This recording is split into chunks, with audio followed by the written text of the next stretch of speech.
Il était temps, après plusieurs dizaines d'épisodes de petites montres entre amis, aucune Seiko n'avait vu le jour sur la chaîne.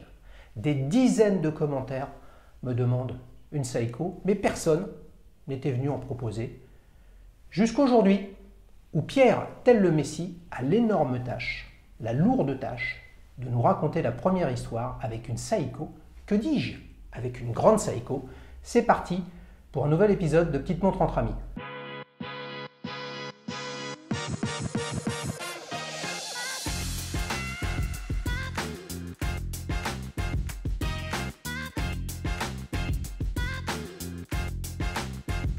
Salut Pierre.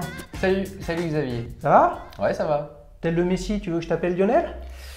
Je suis pas trop foot, plutôt d'autres sports, mais. Tu nous viens du nord de la France, près de Lille? Ouais, c'est vrai, on a une équipe de foot là-bas, mais bon, c'est pas trop. C'est pas ton truc. Non, c'est Tu pas préfères trop mon être le Messi de Seiko et Grand Seiko sur la chaîne. Ouais, Alors, pourquoi tu nous pas. la montres cette Grand Seiko? Ouais. Donc c'est une superbe plongeuse. Ouais. Fais-moi voir. Tiens. Magnifique. Quelle bête, dis donc. Wow! Tiens, je te passe la mienne en attendant. Je peux l'essayer? Oui, bien sûr. Alors, qu'est-ce qu'on a là? Là, on a une grande Seiko diver, pas loin de 44 mm probablement. Écoute, avant que tu nous en dises plus, le petit adjectif qui pour toi la caractérise. Je peux l'essayer? Oui, bien sûr, bien sûr. Alors, l'adjectif que je pourrais donner à cette montre. Eh, les amis, il y a un bracelet de compète, il va nous raconter ça. Je sens qu'il y a le fameux bracelet qui permet de mettre sur la combinaison de plongée comme la Sea Dweller et la Dempsey, mais en version japonaise. Tout à fait. Si je devais la caractériser, je dirais. Pour moi, elle est incroyable. Incroyable. Incroyable. Alors, pourquoi? Parce que. Mais t'es sûr? Oui. Ok. Oui, tout à fait. Pourquoi? Parce que pour moi, elle comporte déjà un mécanisme assez atypique, le spring drive. Ouais. On a vraiment. Est-ce que tu peux me montrer comment l'enlever? Oui, bien sûr. S'il te plaît, parce que comme ça, je peux la regarder et un peu pousser Il faut d'abord. Pierre dans ses retranchements. Ouais. Waouh, super. Tu nous raconteras le bracelet après. Bien sûr. D'accord. Donc tu voulais parler un petit peu de mouvement, c'est ça? Oui. Alors c'est surtout, moi, c'est ce qui m'a attiré dans un premier temps, c'est le spring drive. Quand on regarde le mouvement des secondes, on voit une seconde qui flotte. On a l'impression qu'il n'y a aucun à-coup. Oui. Et tout ça, en fait, c'est lié finalement à un mécanisme à l'intérieur. Donc, il y a une espèce d'oscillateur à quartz qui va venir en fait réguler en fait la puissance du mécanisme. Donc, ce qui fait que chaque mois, elle ne perd ou elle ne gagne qu'une seconde sur une montre automatique. Donc c'est de mémoire un brevet qui a été lancé par Seiko ou Grand Seiko d'ailleurs? Alors chez Grand Seiko, donc Grand Seiko c'est né dans les années 60. Oui, non mais le Spring Drive. Le Spring Drive est né dans les années 90. Chez Seiko? Chez Grand Seiko. Chez Grand Seiko, Chez Grand Seiko. Seiko a récupéré, parce que c'est la même maison, mais ils ont différents secteurs d'activité. Il y a Credor aussi, qui est du même niveau que Grand Seiko, mais qui fait autre chose encore. Qui est dans le haut de gamme? Qui est dans du haut de gamme aussi, mais qui va plutôt chercher des matériaux nobles, plutôt un côté très esthétique, plutôt que voilà, de la très très grande précision ou des innovations technologiques. Même si aujourd'hui, ils reprennent le Spring Drive, ils reprennent aussi... aujourd'hui, avec le 60e anniversaire de Grand Seiko, ils ont refait des nouveaux mécanismes. Qui est cette année? Qui est cette année, en mars. Qui est cette année, bien sûr. Est-ce que tu sais si même si tu n'es pas de Paris, si le point de vente Grand Seiko Place Vendôme a été ouvert? J'ai lu qu'il ouvrait au mois de mars. Oui. On est au mois de mars au moment de l'enregistrement. On sera probablement au mois d'avril ou peut-être début mai, au moment de la diffusion. Oui. Alors justement, j'ai fait récement une soirée chez Seiko. On m'a invité.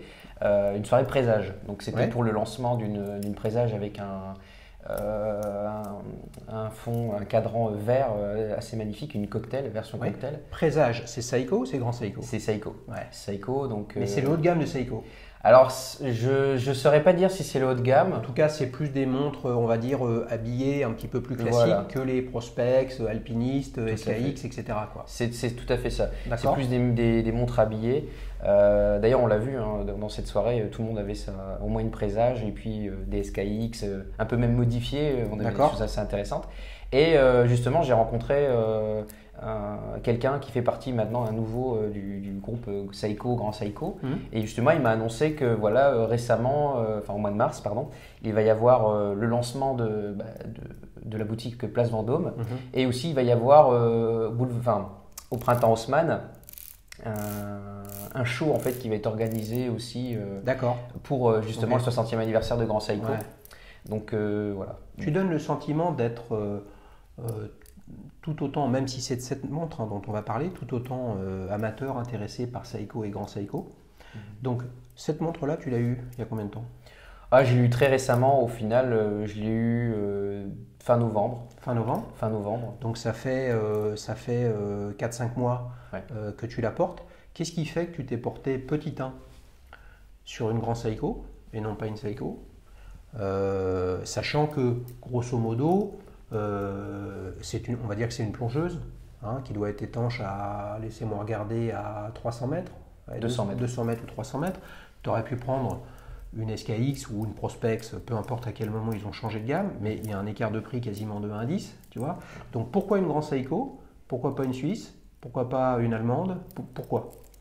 Alors, dans un premier temps, vis-à-vis de mon histoire déjà personnelle, mon père est un grand amateur de Rolex. Il a une Daytona, il a une GMT Master 2. Tu voulais le faire chier, quoi.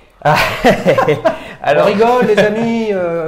Alors, la GMT Master 2 m'a toujours tapé à l'œil. Le côté céramique, un côté très classe. Alors, moi, je suis un grand fan de James Bond et je trouvais que c'était vraiment un peu... Bon, bien sûr, aujourd'hui, ils sont tournés vers Omega, mais je veux dire, à un moment donné, on avait des Rolex Submariner au poignet de... Et ouais, il y a eu aussi l'espion qui m'aimait, avec une Pulsar digitale, parfois que je porte d'ailleurs. C'est pas tout à fait la même sur les épisodes.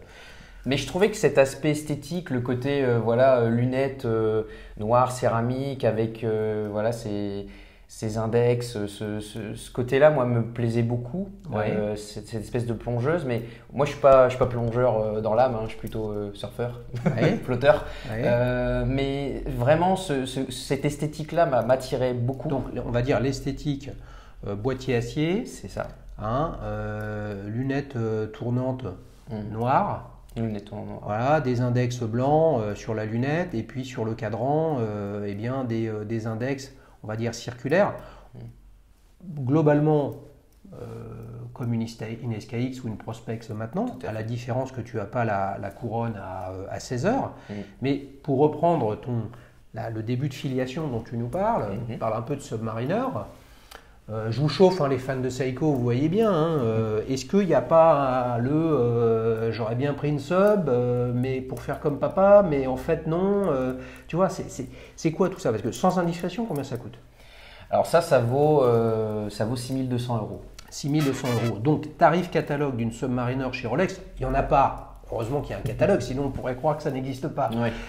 Mais c'est pas diamétralement éloigné. Donc, qu'est-ce qui fait que tu t'es dit, je suis prêt à mettre le même montant, mais avec une marque qui est différente, pour construire ta propre histoire, Alors déjà, voilà, je voulais... Parce qu'elle est super, elle est super belle en termes de finition, là, c'est absolument incroyable. Alors, il y a une super vidéo qui fait la distinction entre, d'ailleurs c'est Watchfinder qui a fait ça, entre cette Grand Seiko là, cette SBG et puis une sub. Et en fait il montre bien tous les détails, les différences, les distinctions qu'on peut avoir. Alors moi déjà, partir sur un 44 mm c'était déjà quelque chose qui m'attirait. J'ai une Panerai donc ça me faisait bizarre un petit peu de repartir sur quelque chose de plus petit. Voilà, donc déjà tu voulais une grosse montre. Voilà, une montre visible. Déjà tu shootais la Submariner qui est en 40 mm. Ouais, c'est ça. Donc là il te restait la Sea Dweller et la Deep Sea, ou une grosse Seamaster Omega. Ou même une Marine, je veux dire, il y a des très beaux modèles chez Seiko en diver. Mais sur cette SBG, ce qui pour moi... était impressionnant, c'était tous les détails, les finitions. Les finitions qu'il y a dessus, par exemple, sur le boîtier, on a un polissage Zaratsu, donc c'est un polissage fait main. Et on voit, le boîtier, on dirait vraiment une silhouette, on dirait quelque chose qui se dessine. Cette montre, on a l'impression qu'elle vit. Oui, alors je ne sais pas si vous le verrez sur les images, mais on a aussi la forme du boîtier ici. Il y a un terme très très précis qui est qui est convexe, hein, c'est-à-dire qui est orienté vers l'extérieur, qui est caractéristique de l'ADN des grands Seiko depuis toujours. C'est extrêmement... ça pétille comme montre. Donc une grosse montre, une plongeuse. Oui. Mais tu as un petit problème avec les grosses montres de plongeuse parce qu'attends, une fois que tu as la grosse Panerai, et c'est pas péjoratif ce que je dis, mais qui est quand même une... salut Mathieu d'ailleurs, merci pour ton épisode sur la Panerai Luminor Marina. Tu es quand même dans le même domaine. C'est laquelle le Panerai que tu as? Moi j'ai une Panerai GMT réserve de marche. Ouais. Donc 72 heures. Là, pareil, je l'ai eu récemment puisque c'était. Non, mais c'est une Luminor. C'est une Luminor. Donc c'est une 44. Oui, tout à fait. C'est une grosse bestiole. Ouais. Avec le protège-couronne et tout ça. Voilà. Qu'est-ce qui fait que tu mets l'une ou l'autre? Alors, je vais dire que la Panerai, moi je la porte déjà pas bracelet acier. Alors, je me suis posé beaucoup la question. Attends, est-ce qu'on peut le faire dans l'autre sens? D'accord. Qu'est-ce qui fait que tu portes celle-là? L'idée, c'est de porter celle-là. Vous voyez, on a Pierre qui vient nous raconter son histoire avec cette grand Seiko SBG. Et pour autant, il a une Panerai. Pour autant, son père est un grand fan de Rolex. Donc en fait, il faut qu'il nous explique pourquoi il aime les deux. Il aime toutes ces marques. Et pour toi, est-ce qu'on est d'accord? Il n'y a pas les Suisses et les autres. Ça, c'est aussi beau, aussi bien, aussi performant et ça t'apporte autant de plaisir qu'une montre suisse. C'est ça, en fait, le sujet. Donc, qu'est-ce qui fait que celle-là, tu la mets plutôt que les autres? Alors, celle-là, je la mets pourquoi? Parce que déjà, je l'ai dit tout à l'heure, au niveau du boîtier, il y a quelque chose de sensuel qui se passe avec ses courbes. Ensuite, il y a le bracelet aussi moi, je trouve qui est magnifique. Il y a de l'épaisseur, enfin, il y a plusieurs épaisseurs. Il y a quelque chose de... Donc là, je le ferme. Oui. Là, je l'ouvre une première fois comme ça et après, j'appuie ici. Oui, tout à fait. Comment je fais pour utiliser je ne sais pas comment il l'appelle, c'est-à-dire la capacité à étendre tout ça? Alors, je me suis jamais posé la question parce que... Ah, t'as pas envie de tout vendanger? Alors, alors parfois, il s'ouvre en fait automatiquement lorsqu'on a un plus gros poignet, lorsqu'on le passe. Ah, ça y est. Voilà, ça y est. Voilà, regarde. En fait, tu tires par là. Voilà. Regardez, regardez. Attention, je vais le mettre sur ma combi. C'est parti, je vais plonger avec Bob Maloubier et sa 50 Phantom ou avec le commandant Cousteau, avec ces différentes montres. C'est parti, c'est pas mal, tu vois, c'est assez pratique, très très bien fait. Et là, j'imagine que c'est comme ça. Waouh. Ok. Donc, si je reprends un petit peu, c'est vraiment donc le boîtier. Je te coupe parce que je suis vachement excité, quoi. J'ai jamais vu, moi, de grand Seiko SBG. On en a jamais vu sur la chaîne, et ben moi non plus. Oui, bah, bien sûr. Et puis, c'est une montre, enfin, je veux dire, la marque Grand Seiko est un peu atypique. Les gens ne connaissent pas forcément. En Asie et aux États-Unis, c'est très très connu. C'est beaucoup plus connu qu'en Europe. Ouais. Et d'ailleurs, il y a des très gros forums là-dessus, beaucoup d'Asiatiques qui postent leurs photos, les nouveautés en avant-première, même avant l'Europe. Et moi qui est autant intéressé par les montres en tant qu'objet que l'histoire un peu de cette conquête du temps, etc. Seiko, pour moi, a rien à envier à l'horlogerie historique, suisse, française, anglaise, américaine, etc. Mais il paye deux choses. Il paye que pendant 40 ans, ils étaient du mauvais côté, ils étaient l'allié de l'Axe, de l'Allemagne nazie, la guerre. Ils étaient opposés aux Américains qui ont véhiculé l'American Way of Life dans l'Occident et en France. Donc ça, c'est aussi une culture asiatique complètement différente de la nôtre. Et puis deuxièmement, ils nous ont souhaité un joyeux Noël le 25 décembre 69 à toute l'industrie horlogère mécanique en sortant la Seiko Astron et en amenant sur le marché des dizaines, centaines de millions de montres à quartz qui ont en fait tué la conquête du temps et de la précision. Et donc on perçoit Seiko comme ça, alors que forcément, 1960, si grand Seiko voit le jour, peu ou prou, à un moment où ça se sépare. Il y a une histoire il y a deux usines, qui fait du King Seiko, qui fait du grand Seiko, et puis maintenant, Seiko sort du bois, puisque c'est en 2017, de mémoire, que Seiko décide de faire de grand Seiko une marque à part entière et un business à part entière. Donc quand tu as 70 ans d'histoire, 100 ans d'histoire, où c'est un autre pays, une autre culture, et puis il y a des ambiguïtés dans les relations internationales, c'est pas simple. C'est pas simple. J'ai une question pour toi.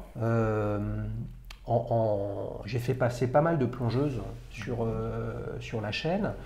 Je pense notamment à une Belen Ross BR03, à Sea Dweller, etc. Mais donc il y a une norme ISO 64, 26 ou 25, je me souviens plus les amis, sur les caractéristiques d'une montre de plongée. Et il y a un truc très important, c'est le déplacement de la trotteuse et le fait d'avoir une trotteuse extrêmement visible, parce que c'est ce qui fait que tu sais sous l'eau, en fait, si ta montre marche. Parce que les déplacements des minutes, c'est quand même assez lent. Et là, tu as une trotteuse qui n'est pas d'une visibilité quand même extraordinaire. Tu vois, c'est... Bon, après, tu fais pas de plongée, quoi. Non, voilà. Donc après, quand tu surfes, tu la mets?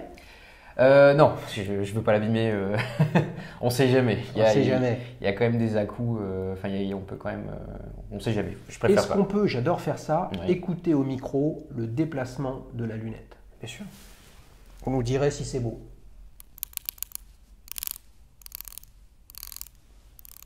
Pas mal, hein? Pas mal, hein? On a un autre épisode avec une Orient Mako 2. Le son est un petit peu différent. Bon, donc on comprend que tu aurais pu aller sur autre chose, que tu as vraiment dans ton ADN, dans tes goûts, des montres plutôt, sportives, puissantes, tu vois. Donc là, tu es vraiment pile poil dedans. Si tu avais un petit détail sur cette montre à nous partager, vraiment le truc que tu préfères sur cette montre, que tu trouves vraiment très très réussi, ce serait lequel? C'est la lunette. Ouais. Pour moi, la lunette, elle est. Alors déjà, c'est pas de la céramique. Ouais. C'est du titane avec un revêtement PVD, je crois, noir. Parce qu'on pourrait croire qu'elle est en céramique. C'est ça. Hein? Et en fait, ça fait le taf parce que ça se raye pas. Il n'y a pas de coup pour l'instant, donc je pense que ça fait bien le taf. Ouais, mais parce que tu l'as aussi que depuis 4-5 mois. Voilà, c'est ça. Ouais. Après, j'ai quand même baroudé un petit peu avec elle, ouais. dans la jungle, etc. Ouais. Je suis parti en Martinique et on a fait des grosses randos. J'ai fait des grosses randos avec. Oui. Mais elle tient vachement bien les chocs. Ouais. Mais c'est cette lunette tournante et puis sur le côté, l'écran, c'est absolument magnifique. C'est pas du tout la même chose que ce qu'on retrouve chez Rolex. Il y a vraiment quelque chose de typique à Grand Seiko. On retrouve pas ça sur d'autres marques. C'est pas un copier-coller. Ouais, ça c'est clair. Hein. Quand on voit le travail là avec les reflets sur les aiguilles, l'anglage qui est fait, et effectivement le déplacement de cette trotteuse quasiment sans aucun à-coup. Ou en tout cas pas perceptible à l'œil, c'est vraiment très sympa. Vous faites des battles de montres un peu avec ton père là, entre sa sub et la tienne. Qu'est-ce qu'il en pense lui? Tu vois, tu dis grand fan de Rolex, donc son fils prend une Grand Seiko. C'est quoi? C'est bien construit ta propre vie horlogère, ou c'est je t'ai mal éduqué mon fils, comment ça se fait que tu achètes une Seiko? Mais non papa, c'est pas une Seiko, c'est une Grand Seiko. Ouais. Alors qu'est-ce qu'il dit lui? Alors lui, il n'a pas la même vision que moi sur les montres. Moi, je prends les montres pour leur histoire, aussi pour leur côté un petit peu atypique. Là, je parlais du boîtier, du mouvement. Lui, il va plutôt, il a acheté par exemple ses Rolex pour faire de l'investissement au départ. D'accord. Et puis surtout, il y a le côté Rolex, dans son époque, on disait si t'as pas ta Rolex à 40 ans, un petit peu vieux jeu, mais bon. Mais je l'ai amené progressivement vers Grand Seiko. Ouais. Je lui ai fait acheter récemment l'édition limitée Godzilla. Ouais. Donc, et ça l'a beaucoup plu parce qu'il cherchait un peu une montre avec un cadran, un coloris assez différent. Il cherchait du bleu au départ, mais au final, je lui ai fait acheter celle-là qui est vraiment en cadran rouge et qui est magnifique. Et il a appris en fait, surtout grâce aux conseillers dans la boutique Seiko Lille, qui ont une partie Grand Seiko. Ils ont vraiment expliqué ce que c'était Grand Seiko. Ils ont pris le temps avec lui de lui expliquer la marque, l'histoire de la marque. Donc mouvement. c'est un peu l'histoire à l'envers, quoi. Voilà, c'est ça. Hein, c'est toi qui vas l'amener à regarder en fait l'horlogerie différemment, avec tout autant de plaisir que ce qu'il a aujourd'hui, etc. C'est vraiment sympa. Elle est extrêmement confortable au poignet. Vraiment, ce bracelet se règle très très bien. Les finitions aussi du bracelet c'est assez marrant. C'est-à-dire que un truc que moi comment dire, j'aime pas trop justement sur les GMT Master 2, les récentes, les Daytona, etc. C'est le bracelet poly-miroir et puis brossé. Mais là, on a l'impression que tu as un brossé et tu as une partie après du bracelet qui n'est pas en poly-miroir, mais qu'en est proche, qui fait que je pense qu'il sera très peu rayé. Alors qu'un bracelet Oyster avec le polymiroir au milieu, c'est un désastre assez rapidement. Au toucher comme ça, là, c'est vraiment extrêmement réussi. Il y a un très bon dos, hein, avec le lion, symbole de Grand Seiko. Hein. Et puis GS Grand Seiko sur le cadran. La réserve de marche 72 heures. Ouais, c'est pas mal. C'est très très bien. Là, je la pose souvent. Moi, ce que je fais en alternant, je prends, comme j'ai ma Panerai qui est pareil, 72 heures, j'alterne tous les 2 jours pour profiter un maximum des deux. Ouais. Et après, j'ai d'autres montres, mais qui sont à quartz. Ouais. Donc là, je peux les prendre de temps en temps, piocher quand ça me plaît. Ouais. Parlons du regard des autres sur tes montres. Quand ton entourage remarque ta montre, parce qu'ils ont un minimum d'intérêt, on va dire, tu vois, qu'est-ce qu'ils se disent? Ah, mais c'est quoi? Je reconnais pas, c'est telle marque, tu vois, qu'est-ce qui se passe concrètement? Alors, moi, j'ai pas beaucoup d'amis qui font attention aux montres, on va dire. Il faut que tu les éduques, hein. En tout cas, il faut qu'ils les amènent et qu'ils s'abonnent sur la chaîne, même si ça les intéresse pas. Et oui, voilà, mais c'est pour ça qu'on est là. mais ouais, après, voilà, ceux qui connaissent un peu la marque, là, par exemple, lors de la soirée présage, les gens que j'ai pu rencontrer, qui étaient surtout avec des Seiko, donc tout le monde, voilà, se relooker un peu. Oui, bien sûr, les montres. Ouais. Et c'est vrai que Grand Seiko, celle-ci, elle fait toujours son petit effet.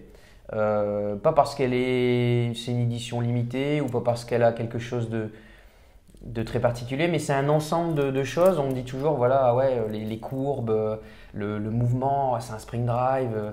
Et on revient toujours sur le spring drive, sur le côté polissage Jaratsu, le côté esthétique de la boîte qui plaît vraiment aux gens. D'accord. Celle-là existe en mécanique et non spring drive? Non. Par contre, elle existe en version titane. D'accord, ok.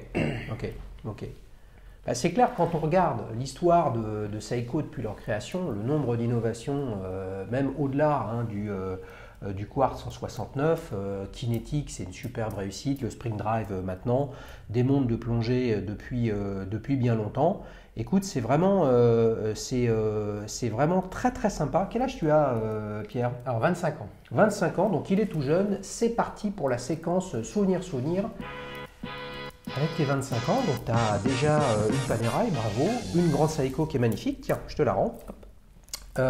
Comment t'es arrivé? Alors, on a compris que ton papa était amateur de Rolex, mais est-ce que tu te souviens, parce que finalement, c'est il n'y a pas tellement longtemps, hein, moi c'était il y a très longtemps, mais comment tu as appris à lire l'heure, tes premiers souvenirs horlogers, ta première montre, tu t'en souviens un petit peu? Alors ma première montre, je pense que ça doit remonter à mes 4-5 ans. Ouais. Donc c'est une Flic-Flac. Ouais. Alors je crois que je l'ai retrouvée dans mes... Et tu l'as amenée? Dans mes vieux cartons. Non, je l'ai pas là. Aïe. Je l'ai pas là parce que j'ai oublié, j'ai pris autre chose. Mais voilà. Et après, je suis passé directement sur Seiko. Ouais. Donc c'était un cadeau de mon père. Il revenait de déplacement de Corée. Ouais. Enfin, de Taïwan, Corée. Ouais. Et alors je sais plus le modèle, mais c'est un modèle très particulier. Ça m'a fait beaucoup penser à l'épisode sur l'Aventura parce que elle avait vraiment un aspect un peu triangulaire. Tu l'as encore celle-là? Ouais, je l'ai encore. Ouais. Je l'ai encore. D'ailleurs, il faut que je la fasse polir, réviser parce que ça fait des années qu'elle est dans le tiroir et elle ne bouge pas. Ouais. À quartz? À quartz, oui. Ouais, à quartz, à quartz. c'est une chronographe aussi, date. Ça, c'était il y a combien de temps? Ouf, c'était il y a T'avais quoi, 13 ans. Ouais, ok, il y a 13 ans. Donc tu avais 12 ans, Ouais, c'est ça. 12-13 ans, etc. Est-ce que c'est pas ça qui t'a picousé à Seiko? Peut-être. Alors moi, Seiko, à l'époque, je connaissais pas trop. Voilà, je connaissais juste de nom Seiko parce qu'on voyait des réveils, on voyait des horloges comme ça. C'est après, au final, que j'ai commencé à m'intéresser un peu plus à la marque, mais vraiment, voilà, quand j'avais 18 ans, 19 ans, j'ai racheté des Seiko. J'ai racheté une chronographe Sportura. Ouais. Donc que j'ai gardé pendant 2 ans. Ouais. Quand tu dis que tu les as rachetés, j'ai l'impression que tu les as rachetés d'occasion ou alors non? je me suis je me suis remis en selle sur la marque. Ouais. Parce que j'avais perdu de vue un petit peu ça. On va dire que entre 12 et 16 ans, 18 ans, les montres ça m'intéressait plus trop. Et tu t'es mis au foot, puis tu as arrêté le foot et tu t'es mis aux montres. Ouais, voilà. Mais non, mais je suis revenu là-dedans. Alors peut-être parce que le fait est que on sort du lycée, on commence à avoir peut-être un travail, on commence à prendre un peu plus d'importance dans certains milieux, etc. Et puis la montre, mon père il m'a toujours dit, c'est un peu le bijou c'est un peu le seul bijou que l'homme a et qu'il possède entre guillemets. Comparé aux femmes qui ont des bagues, des bracelets, des montres, etc. Tu as remarqué que tu peux aussi te mettre une boucle d'oreille, etc. Tout à fait. Tu vois, il n'y a pas de problème. Quoi, non, tout à fait. Elle ne donne pas l'heure, la boucle d'oreille. C'est vrai, Ouais. c'est ça. Et c'est pour ça aussi que les montres, ça m'intéressait beaucoup. Parce que j'ai ce rapport au temps qui est hyper important. C'est hyper important pour moi. C'est devenu important au fur et à mesure des années. Ouais. Donc je me suis remis à Seiko. J'ai acheté une chronographe un peu plus très sportive, Ouais. qui me définissait bien au départ. Après, j'ai racheté 2 montres, une Hamilton et puis aussi j'ai racheté une Tissot, une édition limitée GT, parce que je commençais à faire de la moto, donc c'était en lien avec ça. Et je switchais, pareil, en fonction de la manière dont je pouvais m'habiller. Quand tu as acheté la Milton et la Tissot, tu avais encore les Seiko, donc tu avais déjà plusieurs montres? J'avais 3 montres au total, mais j'avais ma première montre quand j'avais 12 ans qui était de côté. Ouais, je comprends. Et donc en termes d'évolution, en fait, tu as finalement très très tôt, tu as eu l'affection et la proximité avec la marque Seiko parce que tu as débuté très tôt avec une de mes premières, on va dire, montres mécaniques, automatiques, c'est une Tag Heuer. Voilà, que j'ai eu pour mes 30 ans. J'ai une affection particulière pour cette marque, pour Heuer, etc. Parce qu'elle fait partie de mon histoire personnelle sur le sujet. Donc tu as démarré comme ça, tu as toujours eu plusieurs montres. Et là, la Panerai, tu l'as depuis combien de temps? Alors là, je l'ai depuis le mois de juin 2019. Ouais. Donc c'est un cadeau en fait en avance pour mes 25 ans. Ouais. Et voilà, je voulais absolument une montre que je puisse utiliser au quotidien. Que ce soit pour aller à la piscine, pour aller à la mer, pour que ce soit une montre habillée. Voilà, je voulais quelque chose d'élégant, de puissant, comme tu le disais tout à l'heure, et d'intemporel, entre guillemets. Parce que Panerai, pour moi, voilà, ça a quand même une belle histoire, l'histoire des commandos marines. Et j'aime beaucoup aussi cet aspect-là. D'accord, du dépassement de soi, etc. Ouais. Ok, donc tout ça, ça se construit avec le temps, peut-être que ça évoluera ou non, etc. Mais manifestement, tu as vraiment une proximité avec la marque Seiko, puisque lorsqu'on a préparé l'épisode, Pierre me disait que il y avait 2 possibilités, soit faire cette superbe Grand Seiko SBG, ou alors une Credor, qui est la marque, on va dire, qui est le très haut de gamme de Grand Seiko. Et je me suis dit, ouais, mais il n'y a pas eu d'épisode Seiko ni Grand Seiko, c'est l'opportunité, je suis tombé sur le Messi, il faut qu'on fasse cette montre. Donc peut-être un jour qu'on reverra Pierre avec sa Credor. Alors, maintenant on enchaîne sur le célèbre quiz. Alors je te sens un peu stressé sur le sujet. Alors j'ai plus bossé que d'habitude sur ce quiz avec cette Grand Seiko et avec Pierre parce que la faute de participants sur Petite Montre entre amis au quiz, j'ai quand même pas énormément bossé le sujet, donc ça m'a pris plus de temps et on va essayer de bien se marrer. Alors attention, première question. Laquelle de ces montres de plongée a été lancée en 1965 ? Réponse A, l'Omega Seamaster 300. Réponse B, la Seiko Divers. Réponse C, non, réponse B, la Seiko Divers. Réponse C, la Yema Superman. Alors je dirais la Seiko. Bam, direct. Le Messi, je vous dis, tout de suite, ils mettent 1-0. On donne le coup d'envoi, il dribble la défense et il va marquer directement. Tu réfléchis même pas, quoi. Tu le savais Alors en fait, il me semble que Seiko, la boutique Seiko Lille m'a prêté, m'a donné généreusement un petit bouquin en anglais qui récapitulait un petit peu les évolutions de Seiko depuis les années 50. Et il me semble avoir vu 1965 la Seiko Diver. C'est ça. Omega Seamaster, on pense à l'Omega Seamaster 1957 qui est sorti avec la Speedmaster et la Railmaster, étanche à 300 mètres alors que la Seiko n'est qu'à 150 mètres, et la Yema Superman, modèle moins connu mais tout aussi apprécié et recherché par les collectionneurs, qui est la première montre de plongée française sortie en 63 et étanche à 300 mètres. Le gars, il est serein, il mène 1-0. Alors là, j'ai musclé mon jeu, comme vous le savez, toujours sur la deuxième question, hein, au cas où je sois mené 1-0. Alors attention, cherchez l'intrus parmi ces modèles marquants dans l'histoire de Seiko. Donc je vais te donner 3 modèles. L'un de ces 3 modèles ne fait pas partie de l'histoire de Seiko. Réponse A, Marvel. Réponse B, Laurel. Réponse C, Hardy. Alors je dirais Hardy. Aïe, aïe, aïe, aïe, aïe, il est tombé dans le piège, les amis. Et non. Hardy, pourquoi je l'ai mis? Parce que ça suivait Laurel et Hardy, simplement le duo de comiques américains des années 30 et des années 40 qui ont été comment dire, très performants, avec beaucoup de succès à la fois dans le cinéma muet et dans le cinéma parlant. Marvel 1956, c'est le plus gros succès historique de Seiko. Il y a vraiment eu un avant et un après. Et la Laurel, ça par contre, c'est en 1913, la première montre bracelet fabriquée par la Seiko Sha à l'époque. J'ai l'impression, Pierre, que tu t'es précipité. Oui, j'ai inversé la question en fait. Pour moi, c'était.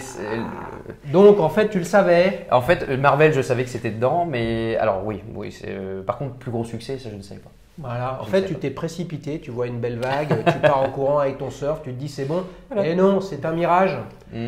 Un partout, c'est dommage. Je pense que Pierre avait le potentiel pour s'en sortir.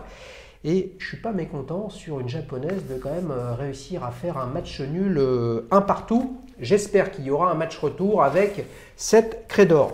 Pierre, on passe à la dernière partie de cette émission. Bon, en 3-4 mois, tu as eu une Panerai, GMT, Luminor, une grosse bestiole. Tu t'es offert une deuxième grosse bestiole avec cette Grand Seiko SBG. Vraiment une superbe montre de plongée. Peut-être que dans les mois qui vont venir, tu vas trouver autre chose, mais comment tu vois la suite et quels seraient un peu le ou les modèles qui t'intéressent? Alors là, actuellement, j'ai mis en précommande une Seiko. Waouh! Précommande? Précommande. Mais attends, mais je te revois dans 3 mois, t'as déjà tout changé, quoi. Alors, oui. T'es chaud, quoi, hein? Ouais, surtout sur un modèle pareil qui était assez intéressant, je trouve. C'est la Seiko, en fait, je crois que c'est une SKX, mais c'est l'édition limitée de Brian May. Donc c'est le guitariste de Queen. Donc ils font une édition limitée. Bon, certes, c'est une grosse édition limitée. Je crois qu'il y a 7000 exemplaires, c'est énorme. Mais au vu des fans qu'il y a de Queen dans le monde, ça reste peut-être peu. Ouais. Et surtout, c'est une SKX qui reprend un petit peu le code couleur de sa guitare. Donc on a un mélange entre du rouge et du noir laqué. Ouais. T'es fan de Queen? J'aime beaucoup le guitariste. Ouais. Pas forcément fan de Queen, j'aime Queen comme je. Mais attends, t'as vu Brian May quand même, il a les cheveux comme ça Ouais. jusque-là, c'est un des plus grands guitaristes de tous les temps. Tout à fait. Une SKX, c'est une montre de plongée.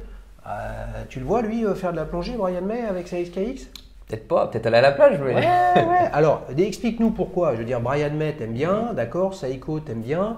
Là, on est dans une série limitée. Je te taquine un petit peu, série limitée, un peu people, show-off. Pas terrible, quoi. Ouais, alors Vous avez vu, je le chauffe. Hein. Alors non, moi, elle m'a vraiment attiré pour ce côté.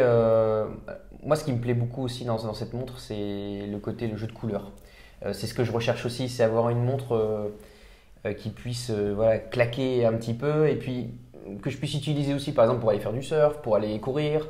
Une montre qui peut aussi résister un petit peu à tout ce que je peux lui faire subir, entre guillemets, sans utiliser celle-ci qui… Tu commences à avoir les pétoches Ouais. de mettre des pets à la grand Seiko, donc Ouais. tu descends chez Seiko. Alors non, alors il y a un peu de ça, mais j'aime aussi Seiko parce qu'on trouve des modèles Non, mais bien sûr, qui sont magnifiques. Bien sûr. Et puis là, voilà, c'est un rapport qualité-prix qui était hyper intéressant. Surtout pour avoir une montre avec ce coloris-là, une espèce de couleur cerise, rouge, qu'on ne retrouve pas souvent. Ça, tu en as déjà parlé tout à l'heure hein, sur tes premiers modèles. Tu aimes bien les trucs un peu, pas flashy dans le mauvais sens, mais avec de la puissance, avec du relief, entre guillemets, Oui. là, en termes de couleurs. J'ai deux questions pour toi. Un, il me semblait avoir compris que en fait, la gamme SKX était remplacée par Prospex. Donc là, c'est une SKX ou c'est une Prospex ou je me trompe? Alors justement, je ne sais plus. Est-ce que c'est SKX? Alors, D'accord. Prospex, c'est comment dire? C'est la gamme comme Présage. D'accord. Voilà. Et à Et l'intérieur, à l'intérieur, il y a différents modèles. vous voyez, la pédagogie, la subjectivité, le divertissement, c'est ça. Je viens d'apprendre un truc avec Pierre. Merci beaucoup. Deuxième question, combien ça coûte? Cette édition limitée, elle est à 590 €. D'accord. Ok, donc c'est quand même sensiblement moins cher qu'une grande Seiko. Tu as dit, je suis en précommande. Rassure-nous, précommande, c'est pas liste d'attente. Alors non, c'est là, par exemple, sur la liste, quand j'ai précommandé ça en janvier, Ouais. sur la boutique Lille, on était, je sais pas, il y avait déjà 12 précommandes. Mais c'était sûr, voilà, on est sûr de l'avoir pour l'instant. On est sûr de Mais quand l'avoir. tu arrives dans cette boutique à Lille, c'est tapis rouge, quoi. Voilà, Pierre, le Messi, il joue pas au foot, il fait du surf. Il était dans une famille de Rolex fans et il est passé chez Grand Seiko. Tu dois être un dieu vivant dans cette boutique. Bon, je sais pas, mais je pense qu'ils doivent me remercier. Ouais, non, mais donc tu Ouais. passes souvent avec plaisir. Oui, et puis Ouais. c'est surtout, voilà, ce sont des gens qui sont à l'écoute, qui vous expliquent les nouveautés, qui prennent du temps avec vous. Et c'est ça qui est intéressant aussi. C'est des choses qu'on ne retrouve pas, par exemple, dans d'autres boutiques. Peut-être où il y a des revendeurs qui vont plutôt essayer de vous vendre une montre qu'ils n'ont pas vendue depuis longtemps. C'est un point de vente multimarque ou il fait que Seiko? Non, il fait que Seiko et Grand Seiko. Et d'ailleurs, bon, ça c'est le problème aussi, c'est qu'il y a d'autres magasins qui font des multimarques et puis ils sont pas très alignés en fait en termes de prix, tout ça. On en discutait la dernière fois et eux, par Donc, exemple, ils font pas de remise, par Ouais, exemple. Ah oui, d'accord. Ok. Ok. Tu peux partager avec tous nos amis du Nord où est-ce qu'elle est où est-ce qu'il est ce point de vente à Lille? Alors c'est juste, je sais plus très bien le nom de la rue, mais c'est une boutique qui est Vieux-Lille et donc elle se situe presque en face de la maison Lepage, donc qui est une maison de bijouterie et d'horlogerie aussi. Donc ils sont tous approximativement dans le même secteur. Donc ceux qui sont intéressés peuvent pas se tromper, ils vont Voilà. trouver dans Cette zone-là. dans le Vieux-Lille.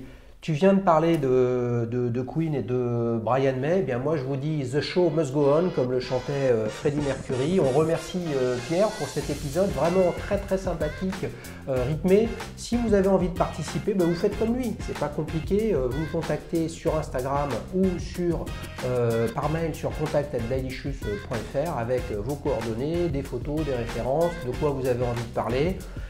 Vous savez, toutes les montres sont les bienvenues, toutes les histoires de montres sont les bienvenues. Souvenez-vous que c'est la personne qui fait la montre et pas le contraire. Donc ce qui intéresse les abonnés, ce qui m'intéresse moi, c'est que vous racontiez votre histoire à vous avec votre mauvaise foi, votre subjectivité, votre histoire personnelle. Et c'est avec ça qu'on s'éclate et qu'on apprend des choses sur les montres. Allez, à bientôt!